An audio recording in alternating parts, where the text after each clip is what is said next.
Hello and welcome to Thought for March the 31st.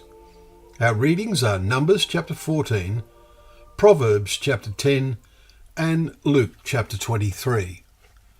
And our thought is, You will be with me in paradise. Today we read of Jesus on the cross. The chief priests and the rulers and the people, we read in Luke 23 verse 13, opposed Pilate's decision to release him, so he gave in and delivered Jesus over to their will. He is crucified between two criminals, and the one of these derides him, saying, "Are you not the Christ? Save yourself and us." But the other rebukes him and says, "We are receiving the due reward for our deeds, but this man has done nothing wrong." Verses 39 to 41. Then he makes a request of Jesus, which, together with Jesus' answer, is widely misunderstood. He says, "Jesus, remember me when you come into your kingdom." And Jesus says to him, "Truly I say to you today, you will be with me in paradise." Verses 42 and 43.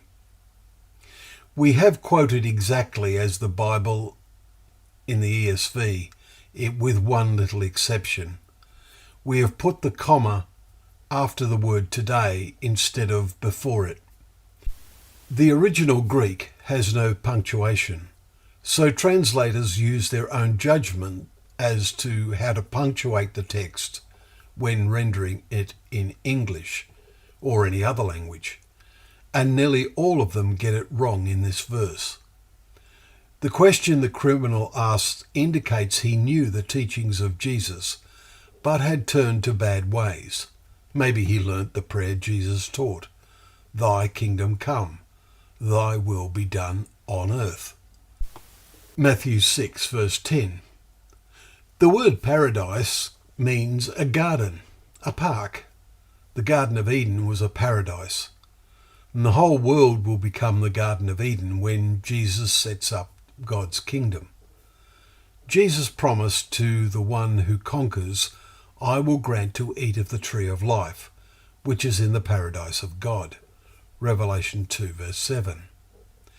It is obvious that Jesus is not referring to heaven when he made this promise. After he came out of the tomb, he said to Mary Magdalene, "I have not yet ascended to the Father." John 20 verse 17.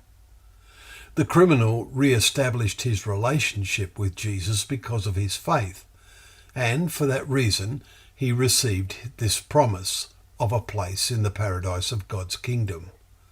He had remarkable faith in the future that awaited Jesus when the disciples had lost theirs. A closing thought is to note the mistake some make in saying that since this repentant criminal was not baptized, baptism is not essential. They forget that baptism is a symbol of the death and resurrection of Jesus, as Paul makes plain in Romans chapter 6 verses 3 to 8. Baptism became essential after the resurrection of Jesus. Those who only knew the baptism of John had to be rebaptized, we see in Acts chapter 19 verses 3 to 5. The whole world is to become a paradise. What wonders await all those who will be with Jesus then? Will you be with him in paradise?